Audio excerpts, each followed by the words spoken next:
ಶುಭ ಸಮಾರಂಭದಲ್ಲಿ ಸನ್ಮಾನ್ಯ ರೈತ ನಾಯಕರಾದಂಥ ಯಡಿಯೂರಪ್ಪನವರು ಆಶೀರ್ವಾದವನ್ನು ಮಾಡಿ ಪಾದಯಾತ್ರೆಯನ್ನು ಪ್ರಾರಂಭ ಮಾಡಿದ್ದಾರೆ. ಕಾಂಗ್ರೆಸ್ ಅವರು 100% ಭ್ರಷ್ಟಾಚಾರ ಅಂತಕ್ಕಂಥದ್ದು 187 ಕೋಟಿ 0.33% ಆಗಿರ್ತಕ್ಕಂಥದ್ದು ನಿಮಗೆ ಗೊತ್ತಿದೆ. ಬಿಜೆಪಿ ಮತ್ತು JDS ಒಗ್ಗಟ್ಟಾಗೆ ಬೆಳೀತವೆ, ಒಗ್ಗಟ್ಟಾಗೆ ಹೋರಾಟ ಮಾಡ್ತವೆ. JDSಗಳನ್ನ ಯಾರು ಇಲ್ಲಿಂದ ಕಿತ್ಕೊಳ್ಳೋಂಥ ಮಾತೇ ಇಲ್ಲ. ಕಾಂಗ್ರೆಸ್ MLAಗಳು ರಾಜೀನಾಮೆ ಕೊಟ್ಟು ಹೊರಗೆ ಬರಬೇಕು, ಧೈರ್ಯ ಇದ್ರೆ ಹೊರಗೆ ಬರಬೇಕು, ಇಲ್ಲ ಅಂತಂದ್ರೆ ಮುಚ್ಕೊಂಡಿದ್ದಾರೆ. ಈಗ ಪಾದಯಾತ್ರೆ ಭಾಗವಹಿಸಿದ್ದಾರೆ, ನೋಡೋಣ ಏನ್ ಹೇಳ್ತಾರೆ ಅಂತ. ಸರ್, ಎರಡನೇ ದಿವಸ ಎಲ್ಲ ಪಾದಯಾತ್ರೆ ಮಾಡ್ತಿದ್ದೀರಾ, ಮೊದಲನೇ ದಿವಸ ಶುಭ ಸಮಾರಂಭದಲ್ಲಿ ಸನ್ಮಾನ್ಯ ರೈತ ನಾಯಕರಾದಂಥ ಯಡಿಯೂರಪ್ಪನವರು ಆಶೀರ್ವಾದವನ್ನು ಮಾಡಿ ಪಾದಯಾತ್ರೆಯನ್ನು ಪ್ರಾರಂಭ ಮಾಡಿದ್ದಾರೆ. ಮೊದಲನೇ ದಿವಸನೂ ಸಕ್ಸಸ್ ಆಗಿದೆ, ಎರಡನೇ ದಿವಸನೂ ಅತಿ ಹೆಚ್ಚು ಜನಸಂಖ್ಯೆಯನ್ನು ಸೇರಿ ಪಾದಯಾತ್ರೆ ಮಾಡ್ತಾ ಇದ್ದಾರೆ. ಕಾಂಗ್ರೆಸ್ ಸರ್ಕಾರದ ಹಗರಣಗಳು, ವಾಲ್ಮೀಕಿ ಹಗರಣ ಇರೋದು, ಮೂಢ ಹಗರಣ ಇರೋದು, ಇದನ್ನ ಜನಕ್ಕೆ ತಿಳಿಸ್ತಕ್ಕಂಥ ಕೆಲಸನ ಭಾರತೀಯ ಜನತಾ ಪಕ್ಷ ಮತ್ತು JDS ಎಲ್ಲ ಮುಖಂಡರುಗಳು, ವಿಶೇಷವಾಗಿ ನಮ್ಮ ರಾಜ್ಯಾಧ್ಯಕ್ಷರಾದಂಥ ಸನ್ಮಾನ್ಯ ವಿಜೇಂದ್ರನವರು, JDSನ ಅಧ್ಯಕ್ಷರಾದಂಥ ಸನ್ಮಾನ್ಯ ಕುಮಾರಸ್ವಾಮಿ ಅವರು, ಕೇಂದ್ರ ಸಚಿವರಾದಂಥ ಎಲ್ಲ ಶಾಸಕರು, ವಿಶೇಷವಾಗಿ ಭಾರತೀಯ ಜನತಾ ಪಕ್ಷದ ಮತ್ತು JDSನ ಎಲ್ಲ ಕಾರ್ಯಕರ್ತ ಬಂಧುಗಳು, ಮುಖಂಡರುಗಳು, ಶಾಸಕರುಗಳು ಈ ಒಂದು ಕಾರ್ಯಕ್ರಮ ಯಶಸ್ವಿಯಾಗಿ ಮಾಡ್ತಾ ಇದ್ದಾರೆ.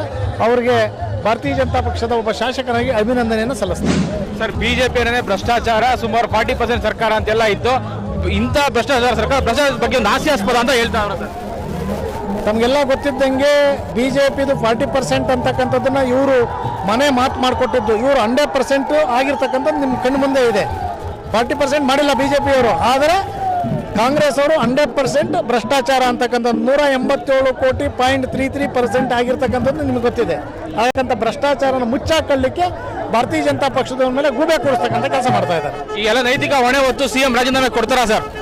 ಖಂಡಿತವಾಗ್ಲೂ ಬೆಂಗಳೂರಿನ ಮೈಸೂರು ತಲುಪೋದ್ರೊಳಗೆ ಸನ್ಮಾನ್ಯ ಮುಖ್ಯಮಂತ್ರಿಗಳಾದಂಥ ಸಿದ್ದರಾಮಯ್ಯನವರು, ಅವರು ರಾಜಕಾರಣದಲ್ಲಿ ಹಿರಿಯರು, ಏಕೆಂದರೆ ಅವರಿಗೆ 30-40 ವರ್ಷ ಅನುಭವ ಇರತಕ್ಕಂಥವ್ರು. ಈ ಹಗರಣದಲ್ಲಿ ನನಗೆ ಕಾಂಗ್ರೆಸ್ ಪಕ್ಷ ಇದಾಗಿದೆ, ಅದರಲ್ಲೂ CM ಅವರು ಇನ್ವಾಲ್ವ್ ಆಗಿದ್ದಾರೆ ಅನ್ನೋ ಒಂದು ಕಾರಣದಿಂದ ಮೂಢ ಹಗರಣ ಮತ್ತು ವಾಲ್ಮೀಕಿ ಹಗರಣದಲ್ಲಿ ರಾಜೀನಾಮೆ ಕೊಡ್ತಾರೆ ಅಂತಕ್ಕಂಥ ವಿಶ್ವಾಸ ಇದೆ. ಯಶವಂತಪುರ ವಿಧಾನಸಭಾ ಕ್ಷೇತ್ರದ ಎಲ್ಲ JDS ಕಾರ್ಯಕರ್ತರು ಪಾದಯಾತ್ರೆಯಲ್ಲಿ ಭಾಗವಹಿಸಿದ್ದಾರೆ. ನೋಡೋಣ ಬನ್ನಿ ಏನ್ ಹೇಳ್ತಾರೆ ಅಂತ.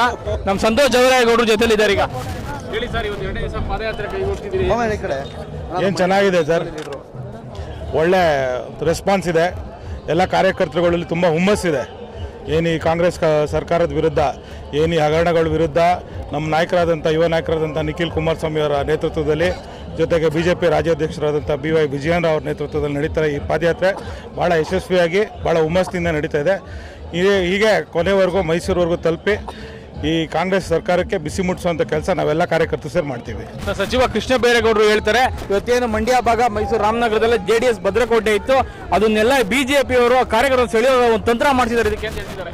ಯಾವ ತಂತ್ರನೂ ವರ್ಕೌಟ್ ಆಗಲ್ಲ. ಇಲ್ಲಿ ದೇವೇಗೌಡರು ಇದು ನೀರಾಕಿ ಬೆಳೆಸಿರೋಂಥ ಪಕ್ಷ. ದೇವೇಗೌಡರಿಗೆ ರಾಜಕೀಯವಾಗಿ ಶಕ್ತಿ ಕೊಟ್ಟಿರೋಂಥ ನೆಲ ಈ ಎಲ್ಲ ಜಿಲ್ಲೆಗಳು. BJP ಮತ್ತು JDS ಒಗ್ಗಟ್ಟಾಗೆ ಬೆಳೀತವೆ, ಒಗ್ಗಟ್ಟಾಗೆ ಹೋರಾಟ ಮಾಡ್ತವೆ. JDSಗಳನ್ನ ಯಾರು ಇಲ್ಲಿಂದ ಕಿತ್ಕೊಳ್ಳೋಂಥ ಮಾತೇ ಇಲ್ಲ. ಇವತ್ತು ಚಳ್ಳಕೆರೆ ವಿಧಾನಸಭಾ ಕ್ಷೇತ್ರದ BJP ಅಭ್ಯರ್ಥಿ ಆದಂಥ ಕುಮಾರಸ್ವಾಮಿ ನಮ್ಮ ಜೊತೆಲಿದ್ದಾರೆ. ಬನ್ನಿ ಸರ್, ಎರಡನೇ ದಿವಸ ಪಾದಯಾತ್ರೆ ಕೈಗೊಡ್ತಿದ್ದೀರಾ, ಹೇಗೆ? ಇವತ್ತು ಏನು ರಾಜ್ಯದಲ್ಲಿ ನಮ್ಮ ವಿಜೇಂದ್ರಣ್ಣ ಮತ್ತು ನಮ್ಮ JDS ಎರಡು ಮೈತ್ರಿಯ ಒಂದು ಕುಮಾರಣ್ಣನವ್ರ ನೇತೃತ್ವದಲ್ಲಿ ಏನು ಪಾದಯಾತ್ರೆ ನಡೀತಾ ಇದೆ. ಈ ಒಂದು ಪಾದಯಾತ್ರೆಗೆ ಅಭೂತಪೂರ್ವದ ಒಂದು ಬೆಂಬಲವನ್ನು ನಮ್ಮ ರಾಜ್ಯದಲ್ಲಿ ಜನಗಳು ಕೊಡ್ತಾ ಇದ್ದಾರೆ. ಹಾಗೂ ಕಾಂಗ್ರೆಸ್ನ ಏನು ನಮ್ಮ ಸಿದ್ದರಾಮಯ್ಯನವ್ರ ದುರಾಡಳಿತ ಇರ್ಬೋದು, ಭ್ರಷ್ಟಾಚಾರ ಇರ್ಬೋದು, ಅದು ವಿಶೇಷವಾಗಿ ವಾಲ್ಮೀಕಿ ನಿಗಮದ ಒಂದು ಭ್ರಷ್ಟಾಚಾರ ಮತ್ತು ಮೂಡದ ಒಂದು ಭ್ರಷ್ಟಾಚಾರದಿಂದ ಇವತ್ತು ಜನರು ಎಚ್ಚೆತ್ತುಕೊಳ್ತಾ ಇದ್ದಾರೆ, ಜಾಗೃತಿ ಮೂಡ್ತಾ ಇದೆ. ಇದರ ಪರಿಣಾಮವನ್ನು ಮುಂದಿನ ದಿನದಲ್ಲಿ ಸಿದ್ದರಾಮಯ್ಯ ಎದುರಿಸ್ತಾರೆ ಅಂತ ಈ ಸಂದರ್ಭದಲ್ಲಿ ಹೇಳಲಿಕ್ಕೆ ಇಷ್ಟಪಡ್ತೀನಿ. ಸರ್, ಮೂಡಾದಲ್ಲಿ ಏನು ಸೈಟ್ ಇದೋ ಇದರಲ್ಲಿ BJP ಹಾಗೂ JDS ನಾಯಕರುಗಳು, ಶಾಸಕರುಗಳ ಅವರು ಕೂಡ ಕೈವಾಡ ಇದೆ ಅಂತ ಕೇಳ್ಬರ್ತೀವಿ ಸರ್. ಅವರ ಆರೋಪವನ್ನು ಮಾಡ್ತಾ ಇದ್ದಾರೆ. ಬಟ್ ಆದ್ರೂ ಸಹ ಇವತ್ತು ಸಿದ್ದರಾಮಯ್ಯನವರು ಇವರು ಅವರ ಕಾಲಾವಧಿಯಲ್ಲಿ ಇವತ್ತು ಅವರೇ ಅಧಿಕಾರದಲ್ಲಿದ್ದಾರೆ. ಹಾಗಾಗಿ ಇವತ್ತು ಸುಮ್ಮನೆ ನಮ್ಮ ದಿಕ್ತೊಪ್ಪಿಸ್ತಕ್ಕಂಥ ಕೆಲಸವನ್ನು ರಾಜ್ಯದ ಜನರಿಗೆ ಮಾಡ್ತಾ ಇದ್ದಾರೆ ಬಿಟ್ಟರೆ, ಇವತ್ತು ನೇರವಾಗಿ ಇವತ್ತು ಅವರು ಸ್ಪಷ್ಟತೆಯನ್ನು ಕೊಡಬೇಕಾಗ್ತದೆ. ಇವತ್ತು ನಾವೇನು ಅಧಿಕಾರದಲ್ಲಿ ಕೂತ್ಕೊಂಡು ನಾವು ಕರೆಕ್ಟಾಗಿ ಇದೀವೋ ಇಲ್ಲ ಅನ್ನೋದು ಅವರು ಜನಗಳ ಮುಂದೆ ಸಾಬೀತುಪಡಿಸಬೇಕಾಗ್ತದೆ. ಅದನ್ನು ಬಿಟ್ಟು ನಮ್ಮ JDS ಮತ್ತು BJP ನಾಯಕರ ಮೇಲೆ ಸುಳ್ಳು ಆರೋಪಗಳು ಮಾಡಿ ಜನರ ಒಂದು ದಿಕ್ತೊಪ್ಪಿಸೋ ಕೆಲಸವನ್ನು ಅವ್ರು ಮಾಡ್ತಾ ಇದ್ದಾರೆ ಅಂತ ಈ ಸಂದರ್ಭದಲ್ಲಿ ಹೇಳಲಿಕ್ಕೆ ಇಷ್ಟ. ಸರ್, ಯಾವುದೇ ಹಗರಣಗಳಾಗಲಿ ಯಾವುದೇ ಇನ್ನೂ ತನಿಖೆ ಹಂತದಲ್ಲಿದೆ, ಯಾವ ನಿರ್ಧಾರ ಆಗಿಲ್ಲ. BJP ಅವರು ಸುಖ ಸುಮ್ಮನೆ ಆರೋಪನೆ ಮಾಡ್ತಾರೆ ಅಂತ ಹೇಳ್ತಾರೆ ಸರ್. ಇಲ್ಲ, ಇದು ಏನಾಗಿದೆ ಅಂದರೆ ಇವತ್ತು ಸಿದ್ದರಾಮಯ್ಯವ್ರು ಮಾಡಿರ್ತಕ್ಕಂಥ ಹಗರಣ ಏನಿದೆ ಅದು ಸಾಬೀತಾಗ್ತಕ್ಕಂಥ ಹಗರಣ ಇದೆ. ಹಾಗಾಗಿ ಅವ್ರು ಮಾಡಿರ್ತಕ್ಕಂಥ ಏನು ಒಂದು ಪ್ರೊಸೀಜರ್ ಇದೆ ಅದರಲ್ಲೇ ಭ್ರಷ್ಟಾಚಾರ ಕಾಣ್ತಾ ಇದೆ. ಎಲ್ಲ ಕಾನೂನು ಬಾಹಿರ ಅವಾಂತರವಾಗಿ ಮಾಡಿರ್ತಕ್ಕಂಥ ಚಟುವಟಿಕೆಗಳಿದ್ದಾವೆ. ಅದು ಮುಂದಿನ ದಿನದಲ್ಲಿ ಕೋರ್ಟಲ್ಲಾಗಿರ್ಬೋದು ಎಲ್ಲೇ ಒಂದು ಕಾನೂನಾತ್ಮಕವಾಗಿ ಅದು ಜಯ ಸಿಕ್ಕೇ ಸಿಗುತ್ತೆ ಅಂತ ಈ ಸಂದರ್ಭ ಹೇಳಿ. ನಾನೊಬ್ಬ ST ಜನಾಂಗ ಪರಿಶಿಷ್ಟ ಪಂಗಡದ ಜನಾಂಗದವನು. ನಾನು ಇವತ್ತು ಏನು ವಾಲ್ಮೀಕಿ ಜನಾಂಗ ದುಡ್ಡು ತಿಂದು ನೀಗಿದಾರೋ, ಯಾವ ಹೋಟ್ಲಿಗೆ ಹಾಕಿದ್ದಾರೆ, ಯಾವ ಬಾರ್ ರೆಸ್ಟೋರೆಂಟ್ಗೆ ಹಾಕಿದ್ದಾರೆ, ಅವೆಲ್ಲ ತನಿಖೆ ಆಗ್ತಾಯಿದೆ. ದಯವಿಟ್ಟು ಹೇಳ್ತೀನಿ ಕೇಳ್ರಿ. ಏನು ಈಗ MLA ಆಗಿದಾರೋ, ಕಾಂಗ್ರೆಸ್ಸಿಂದ ಗೆದ್ದಂಥ MLAಗಳು, ರಘುಮೂರ್ತಿ ನಮ್ಮ ಚಳ್ಳಕೆರೆ ಕಾನ್ಸ್ಟಿಟ್ಯೂನ್ಸಿ ಅಭ್ಯರ್ಥಿ, ಇವತ್ತು ವಾಲ್ಮೀಕಿ ಜನಾಂಗದ ಒಂದು ಮೋಸ ಆಗಿದೆ ಅಂತಂದೇಳಿ ಅಂದ್ರ ಸತಿಗೂ ಬಾಯಿ ಬಿಡದೆ ಸುಮ್ಮನೆ ಕೂತಿರತಕ್ಕಂಥ ಯೋಚನೆ ಮಾಡಿದ್ರೆ ಇವರು ರಘುಮೂರ್ತಿನೂ ಮಿಂಗಲ್ ಆಗಿದ್ದಾರೆ ಅಂತ ಅರ್ಥ ಬರ್ತಾ ಇದೆ. ನಾನೊಬ್ಬ ಜನಾಂಗದ ಅಭ್ಯರ್ಥಿ, ನಾನೊಬ್ಬ ST ಜನಾಂಗದ ಹುಡ್ದವನು.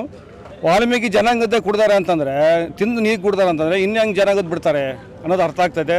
ದಯವಿಟ್ಟು ಎಲ್ಲ ಶಾಸಕರು ನಾಯಕ ಜನಾಂಗದಾಗೆ, ನಮ್ಮ ವಾಲ್ಮೀಕಿ ಜನಾಂಗದಾಗೆ ನಮ್ಮ ವಾಲ್ಮೀಕಿ ಜನಾಂಗ ಅಂತಂದರೆ ಹೆಸರುವಾಸಿ ಅಂತ ಜನಾಂಗ, ಬೇಡರ ಜನಾಂಗ, ಆ ಹೆಸರುವಾಸಿನ ಕೆಡಿಸ್ತಕ್ಕಂಥ ಕಾರ್ಯವನ್ನು ಮಾಡತಕ್ಕಂಥ ಕಾಂಗ್ರೆಸ್ ಇದೆಲ್ಲ ಮಾಡಿದಕ್ಕೆ CM ರಾಜೀನಾಮೆ ಕೊಡ್ತಾರಾ? CM ರಾಜೀನಾಮೆ ಕೊಡಬೇಕು. SC ಆಗಿರ್ಬೋದು, ST ಆಗಿರ್ಬೋದು, ಗುಳುಮ್ ಮಾಡಿದಂಥ ಕಾಂಗ್ರೆಸ್ ಕಾರ್ಯಕರ್ತರು, ಕಾಂಗ್ರೆಸ್ MLAಗಳು ರಾಜೀನಾಮೆ ಕೊಟ್ಟು ಹೊರಗೆ ಬರಬೇಕು. ಧೈರ್ಯ ಇದ್ದರೆ ಹೊರಗೆ ಬರಬೇಕು. ಇಲ್ಲ ಅಂತಂದರೆ ಮುಚ್ಕೊಂಡಿದ್ದಾರೆ. ಈಗ ಆಲ್ರೆಡಿ ಎಲ್ಲ ಮುಚ್ಕೊಂಡಿದ್ದಾರೆ. ಇದು ಅರ್ಥ ಅವರು ಶಾಮೀಲಾಗಿದ್ದಾರೆ ಅಂತ ಅರ್ಥ.